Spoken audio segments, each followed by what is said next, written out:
আসসালামু আলাইকুম। আশা করি সকলেই ভালো আছেন। প্রাইমারি সহকারী শিক্ষক যারা আবেদন করবেন, কিভাবে আবেদন করবেন সেই প্রসেসটা আজকে আমি সুন্দর করে আপনাদেরকে দেখাবো। অবশ্যই ভিডিওটা শেষ পর্যন্ত দেখবেন, তাহলে প্রাইমারি সহকারী শিক্ষক সার্কুলারে আপনি সুন্দরভাবে সঠিকভাবে আবেদনটা করতে পারবেন। তো অবশ্যই ভিডিওটা শেষ পর্যন্ত দেখবেন, চ্যানেলটাতে সাবস্ক্রাইব করে রাখবেন। তো প্রাইমারি সহকারী শিক্ষক আবেদনের জন্য যে ওয়েবসাইটটা দেওয়া আছে, যে লিঙ্কটা দেওয়া আছে, তো সেটা হচ্ছে প্রাইমারি অধিদপ্তরের যেটা DPE teletalk.com/bd। তো এখান থেকে দেখতেই পারতেছেন dpeteletalk.com/bd এই লিখলে এরকম একটা অপশন আসবে। প্রথমে আপনারা সেখানে আপনারা একটা টিক মার্ক দিবেন, দেওয়ার পরে প্রথমে আপনারা এরকম একটা পপ আপ পাবেন। এই পপ আপটাতে আপনি আসার পরে কোন প্রসেসে আবেদন করবেন সেটা আপনাদেরকে বলে দিচ্ছি। এখানে ফার্স্ট স্টেপ যেটা, সেটা হচ্ছে বুঝতে হবে আপনাকে বাংলাদেশের 6টা বিভাগের প্রার্থীরা কিন্তু আবেদন করতে পারবে। তো যেটা আপনারা সকলেই জানেন, 2 বিভাগের প্রার্থীরা দ্বিতীয় ধাপে আবেদন করতে পারবে, যেটা 15 তারিখের পরে নিয়োগ সার্কুলার দিবে, চট্টগ্রাম এবং ঢাকা।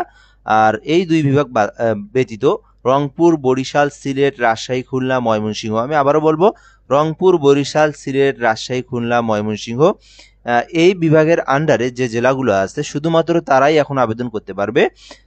তারপরে 15 তারিখের পরে নভেম্বর মাসে সার্কুলারটা দেওয়ার কথা আছে, আমরা যতটুকু শুনতে পেরেছি। তো তখন ওই 2 বিভাগ হলে তখন শুধুমাত্র ওই 2 বিভাগ আবেদন করতে পারবে, ঠিক আছে। তো ভুলেও আপনারা ঢাকা এবং চট্টগ্রাম বিভাগের জেলার আন্ডারে যে জেলাগুলো আছে তারা এটাতে আবেদন করবেন না এবং পেমেন্ট করবেন না, ঠিক আছে, তাহলে কিন্তু আপনার আবেদনটা হবে না। তো এই হলো বিষয়। তো এখন আমরা আবেদন কিভাবে করব, এখান থেকে সার্কুলারটা দেখতে চাইলে এখান থেকে আপনারা দেখে নিতে পারেন। তো এখান থেকে আমরা অ্যাপ্লিকেশন ফর্ম নামে যে অপশন আছে এখানে একটা টিক মার্ক দেবো, ঠিক আছে। দেওয়ার পরে আপনারা এরকম একটা অপশন দেখতে পারবেন, এখানে দেওয়াই আছে অ্যাসিস্ট্যান্ট টিচার সহকারী শিক্ষক রংপুর, বরিশাল, সিলেট, রাজশাহী, খুলনা, ময়মনসিংহ। অবশ্যই এই এই 6 বিভাগের মধ্যে আপনাদের জেলা থাকতে হবে, তাহলেই আপনারা অ্যাপ্লিকেশনটা করতে পারবেন। তো যেহেতু এটা একটা ইম্পর্টেন্ট বিষয়টা আমরা বারবার বলতেছি, তো দেন এখানে একটা টিক মার্ক দিয়ে আপনারা নেক্সট অপশনে ক্লিক করে দেবেন, ঠিক আছে। দেওয়ার পরে ফার্স্ট স্টেপে এরকম একটা আপনি অপশন পাবেন, এখান থেকে আপনার এসএসসি এবং এইচএসসি যে ইনফরমেশনগুলো সেগুলো আপনাকে সুন্দরভাবে পূরণ করতে হবে। সো এখান থেকে আমরা পূরণ করব, আপনারা এখান থেকে দেখে নেবেন। আমরা প্রথমে এসএসসির ইনফরমেশনটা দেবো। এখানে এসএসসির যে অপশন, যেটা এসএসসি আছে, দাখিল আছে, ভোকেশনাল আছে। আলিয়া মাদ্রাসা থেকে বললে দাখিল, ভোকেশনাল থেকে বললে ভোকেশনাল দিবেন। আর এমনি সাধারণ যারা জেনারেল তারা এখান থেকে এসএসসি সিলেক্টেড করে দিবেন। এরপরে বোর্ড যেটা আছে সেটা আপনি সুন্দর করে দিয়ে দিবেন। এরপরে রোল নাম্বার যেটা আছে, আপনার যে রোল নাম্বার সেটা আপনি এখান থেকে দিয়ে দিবেন। তো আমরা এখান থেকে রোল নাম্বারটা একটু দেই। এরপর আমরা রেজিস্ট্রেশন নাম্বারটা দেব।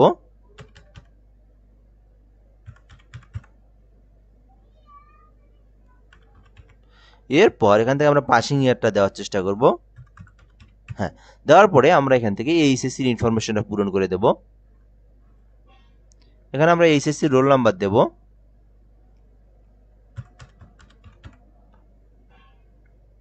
তারপরে আপনারা এইচএসসি যে রেজিস্ট্রেশন নাম্বার সেটা আপনারা এখানে বসায় দিবেন। বসায় দেওয়ার পরে আপনারা ভালো করে দেখার পরে নেক্সট অপশনে ক্লিক করে দিবেন। ওকে, হ্যাঁ, নেক্সট অপশনে ক্লিক করে দিলে অটোমেটিকলি আপনাদের ইংরেজিতে যে নামগুলো আছে সার্টিফিকেট অনুযায়ী অটোমেটিকলি সিলেক্টেড হয়ে যাবে, এগুলো আপনাদেরকে আর পূরণ করতে হবে না। এখন আপনারা এখান থেকে বাংলায় ইনফরমেশনগুলো পূরণ করবেন, তারপরে এখান থেকে অল ইনফরমেশনটা পূরণ করবেন। কিভাবে পূরণ করবেন আপনাদেরকে আমি একটু দেখা দেওয়ার চেষ্টা করি। তো এখানে বাংলায় যে নামটা আছে, তো সেই নামটা আপনি এখানে বাংলায় লিখলেন, ঠিক আছে, আক্তার। এখান থেকে আমি দেখে দিচ্ছি আপনাদেরকে, আপনারা সুন্দরভাবে পূরণ করে দিবেন। এটা হচ্ছে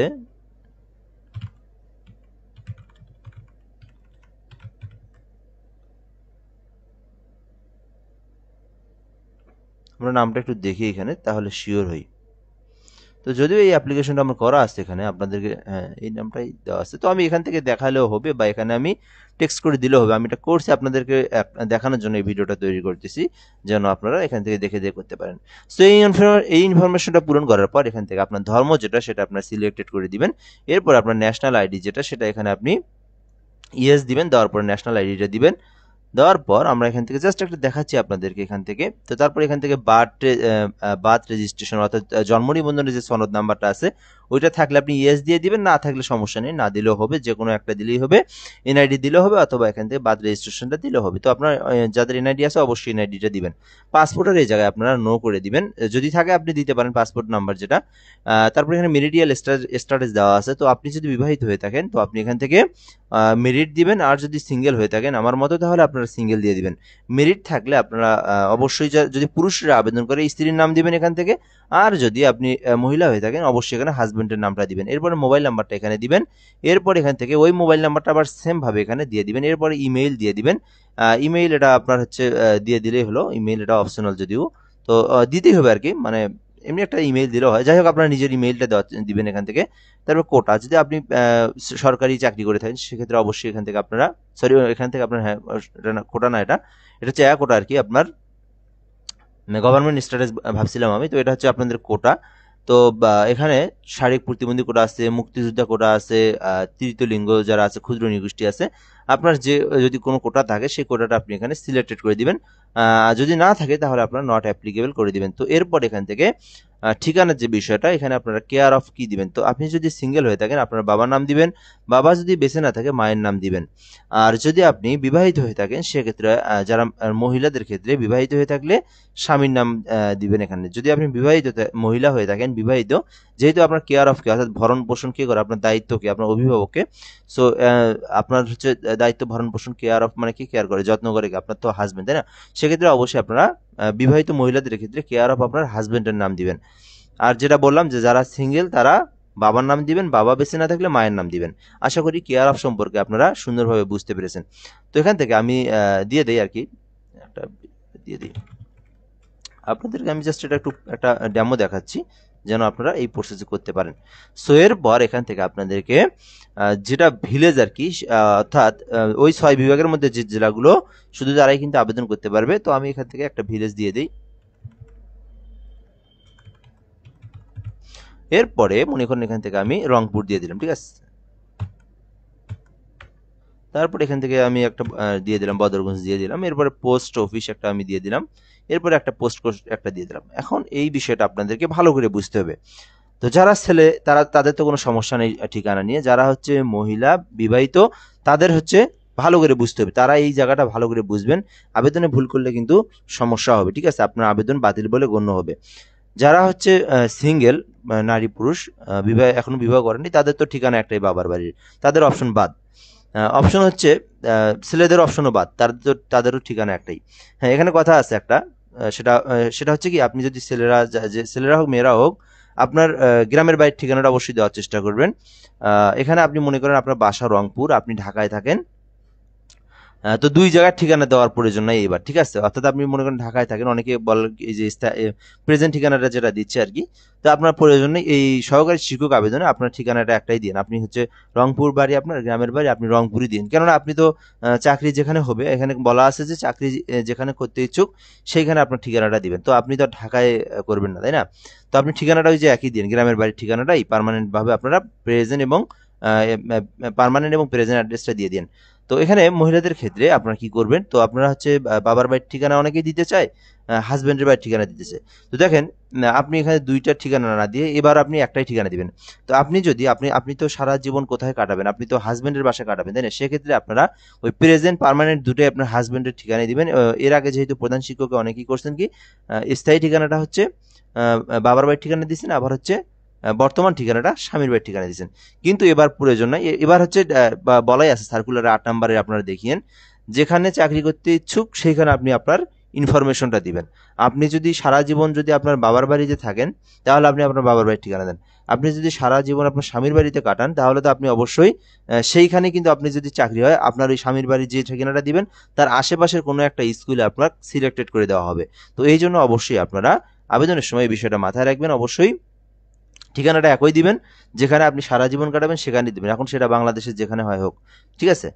আচ্ছা, আমরা এই বিষয়টা বুঝলাম। এখন আমরা এখানে সেম হলে আপনার সেম তো থাকবে, এখানে আপনি টিক মার্ক দিবেন। তো এই আবেদনে অবশ্যই সেম দিবেন আপনারা, ঠিক আছে, অর্থাৎ প্রেজেন্ট পার্মানেন্ট অ্যাড্রেস দুটোই একই দিবেন। তো এরপর এখান থেকে আমরা অটোমেটিকলি এসএসসি এইচএসসির ইনফরমেশনটা কিন্তু নিয়ে নেবে, এখানে আবার নতুন করে পূরণ করার কোনো প্রয়োজন নাই। তো এরপর এখান থেকে এইচএস অনার্স অথবা ডিগ্রি ফাজিল যেটাই আপনারা, সেটা আপনারা এখান থেকে দিয়ে দেবেন। তো আমরা যদি এখান থেকে একটা দিয়ে দেই, তো এখানে ন্যাশনাল ইউনিভার্সিটি হলে ন্যাশনাল, এছাড়া অন্যান্য ইনস্টিটিউট হলে সেটা আপনার এখানে সার্চ বারে সার্চ করলে আপনার পেয়ে যাবেন। তো পাসিং ইয়ার এখান থেকে আমরা দিয়ে দিই, জাস্ট একটা দিয়ে দিই, জাস্ট আপনাদেরকে ডেমো দেখাচ্ছি। এখান থেকে যেটা সাবজেক্ট সেই সাবজেক্টটা আপনারা দিবেন, অনার্সের যেটা আপনারা দিয়ে দিবেন, ডিগ্রি হলে আপনাদের গ্রুপ দিয়ে দিবেন, রেজাল্টের যেটা যেমন আউট অফ 4 হয় অনার্স এবং ডিগ্রির ক্ষেত্রে, যাদের আউট অফ 4 তাদের ক্ষেত্রে সেটা বলতেছি, যাদের আউট অফ 5 তারা আউট অফ 5 দিবেন। সো এখান থেকে দেওয়ার পরে এখানে আপনার যেটা আপনার রেজাল্ট সেটা আপনি এখান থেকে দিয়ে দিলেন। এরপরে কোর্স ডিউরেশন, অনার্সের ক্ষেত্রে যেহেতু 4 বছর হয় 4 বছর দিয়ে দিবেন, ডিগ্রির ক্ষেত্রে যাদের 3 বছর 3 বছর দিয়ে দিবেন। এরপর এখান থেকে মাস্টার্স থাকলে দিবেন, না থাকলে দেওয়ার প্রয়োজন নাই। এই ইনফরমেশনটা পূরণ করে বারবার ভালো করে চেক করবেন, চেক করার পর এখান থেকে যে ক্যাপচার আছে ক্যাপচারটা আপনারা পূরণ করবেন। তো এই হলো অপশন, আমি এখান থেকে করছি, আমি এটা থেকে কেটে দিই। এখন এই মানে যেটা আসল যেটা সেটাতে আমি চলে আসি। তো এখান থেকে BD2RYJ এই ক্যাপচারটা আমাদেরকে ভালো করে দেখতে হবে, দেন পূরণ করতে হবে। BD2RYJ BD2RYJ, ঠিক আছে। আমি এই অংশটা আমি দেখলাম, দেখার পর আমি সাবমিট অপশনে একটা ক্লিক দেবো। দেওয়ার পর নিচে আমি দেখব ছবি এবং স্বাক্ষর, কিভাবে ছবি এবং স্বাক্ষরে কাজ করবেন সেটা আপনাদেরকে দেখাচ্ছি। তো এখানে 300x300 পিক্সেলে আপনাকে ছবিটা করে নিতে হবে। তো আমার এখান থেকে 300x300 পিক্সেলের ছবিটা নিয়ে নিলাম। দেন এখান থেকে যদি ব্রাইটনেস বাড়াতে চান পারবেন, সমস্যা নেই। তো যারা ছবি দিবেন অবশ্যই ছবিটা একটু ক্লিয়ার দিয়ে সোজাভাবে দিয়েন। তো এই অংশটা আমি এখান থেকে দিয়ে দিলাম। এরপরে এখান থেকে আমরা কি করব, স্বাক্ষর যেটা 380 পিক্সেলে আপনাদেরকে স্বাক্ষরটা ক্রপ করে নিতে হবে। ক্রপ টুলে আসার পরে শুধু আপনারা এখান থেকে 80 দিয়ে দিবেন, তাহলে কিন্তু আপনারা এইরকম একটা এরকম 380 দিয়ে দিলে আপনারা এই অংশটা পেয়ে যাবেন। সো এইভাবে 380 পিক্সেলে আপনারা স্বাক্ষরটা দেওয়ার পরে কন্ট্রোল অল্টার এস প্রেস করলে আপনারা সেভ অপশনটা পেয়ে যাবেন। এখান থেকে আপনারা সেভ দিবেন, ঠিক আছে। তো এখান থেকে আমি একটা দিয়ে দিলাম, সেভ দিয়ে দিলাম একটা নেম লিখে। তো এরপরে ছবিটার জন্য আমি এখান থেকে আবার কন্ট্রোল অল্টার এস প্রেস করে এখান থেকে জেপিজি আকারে সেভ দেবো, জেপিজি দেওয়ার পরে এখান থেকে আমি একটা নেম দিলাম। সো নেমটা দেওয়ার পরে এখান থেকে আমি এটাকে আবার সেভ করে দিলাম। ওকে, এরপর আমাদের যে আবেদনের অপশন সেখানে আসার পরে এই যে চুজ ফাইল পিকচারের এখানে আসার পরে আমি এখান থেকে পিকচারটা চুজ করে দিলাম। এরপর এখান থেকে সিগনেচারের জায়গায় সিগনেচারটা চুজ করে দিলাম। দেওয়ার পর এখানে একটা যে টিকমার্ক দেবো, এখানে বলা আছে যে আপনার সকল ডকুমেন্ট সব সঠিক আছে কি না নাই। এভাবে দেওয়ার পর আমি এখান থেকে সাবমিটে ক্লিক করে দেবো, দিলে কিন্তু আপনাদের অ্যাপ্লিকেশনটা হয়ে যাবে। দেন এখান থেকে এই পপ আপটা আপনারা পাবেন, এই যে এখান থেকে টেলিটক সিমের মাধ্যমে আপনাদেরকে পেমেন্টটা দিতে হবে। সো এই অপশনে আপনি সুন্দরভাবে আবেদন করলে আপনার আবেদনটা হয়ে যাবে।